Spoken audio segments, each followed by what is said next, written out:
Hi friends, good evening. এখন বাজে সন্ধ্যে 7টা। তো আমি এই একদিন ভিডিও দিতে পারিনি, কারণ আমার খুব ঠান্ডা লেগেছে, তার জন্য আমি ভিডিও দিতে পারিনি। তো আজকে ভাবলাম ঠান্ডা লেগেছে, আজকে তুলসী চা করে খাই। তো তুলসী পাতা দিয়ে আমি চা করব, আর তোমাদের সঙ্গে একটু শেয়ার করে নিই। তুলসী পাতা দিয়ে চা করলে মানে ঠান্ডা যেটা লেগেছে সেটা খুব আরামদায়ক লাগবে, শরীরটা খুব ভালো লাগবে, আর তাড়াতাড়ি সেরেও যাবে।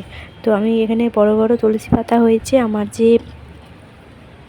ওই আনারস গাছটার টবটায় দেখছি আপসেই কোথা থেকে একটা তুলসী গাছ হয়ে গেছে, ভালোই বড় হয়ে গেছে। আর পাতাগুলো দেখো বন্ধুরা, কি বড় বড় আর ফ্রেশ, তাই না? তো আমি পাতাগুলো তুলে নিয়ে আমি চা করব, আর তোমাদেরকে দেখাচ্ছি আমি কী করে চাটা করি। তো এখানে জল নিয়ে নিলাম 1 কাপ। জল নিয়ে আমি তুলসী পাতাগুলোকে ভালো করে ধুয়ে নেব। এখন আপনাদের যদি কারো ঠান্ডা লাগে, আপনারা কিন্তু এই চাটা করে খেতে পারবেন, কারণ এটা চাটা খেলে আপনাদের ঠান্ডা লাগাটা খুব তাড়াতাড়ি সেরেও যাবে, আর খুব ওষুধ খাওয়ার দরকার নেই, নিজেকেও খুব ভালো লাগবে, গলা ব্যথা সবই কমে যাবে। তো এতে আমি আদাও দেবো, তাই আদা কুচি করে নিয়েছি, একটু থেতো করে নিয়েছি আদাটাকে। তো আদাটা দিয়ে দিলাম।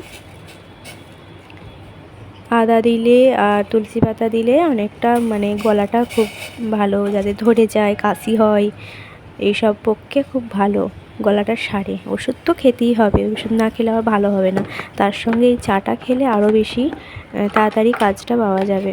তো এখানে আমি চিনি দিয়ে নিলাম, আপনারা যেমন যে পারবেন সেরকম চিনি দিয়ে দিবেন, আপনারা যেমন মিষ্টি খান। আমি অল্প মিষ্টি খাই, তাই অল্প চিনি দিচ্ছি। আর এখানে একটু আপনারা চাইলে দিতেও পারেন, না দিতেও পারেন। আমি একটু চা পাতা অ্যাড করব। চা পাতাটা দিলে একটু সেন্টটা, মানে চায়ের যে সেন্টটা সেটা পাওয়া যাবে, তাই অল্প একটু চা পাতা দিয়ে দিলাম।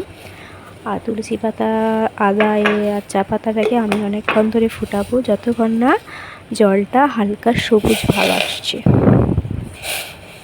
একটা চামচে করে আমি নাড়িয়ে নিচ্ছি ভালো করে, দিয়ে এটাকে আমি 15 মিনিটের মতো ফুটাবো।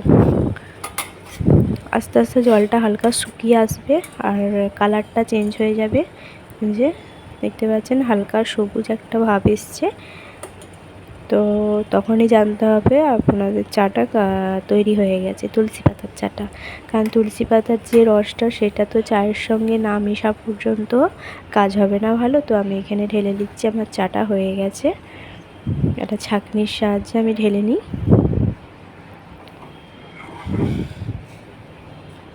1 কাপ ঢেলে নিয়ে আমি 1 কাপই খাবো, আর বাকিটা আমার মেয়েকে খাইয়ে দেবো, কারণ ওরও ঠান্ডা লেগেছিল ওই 1 সপ্তাহ আগে, ভালো হয়ে গেছে, আমি তবুও খাইয়ে দেবো।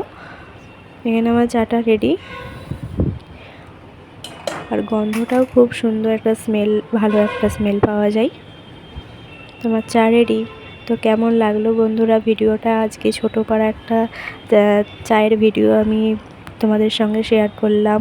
তো যদি ভালো লাগে অবশ্যই লাইক, কমেন্ট, শেয়ার করে আর আমার পাশে থাকবেন। তো আজকের মতো টাটা, এখানেই শেষ করছি। Good night. চাটা খুব ভালো হয়েছে বন্ধুরা, তাই আমি একটু এরকম করে দিলাম। টাটা।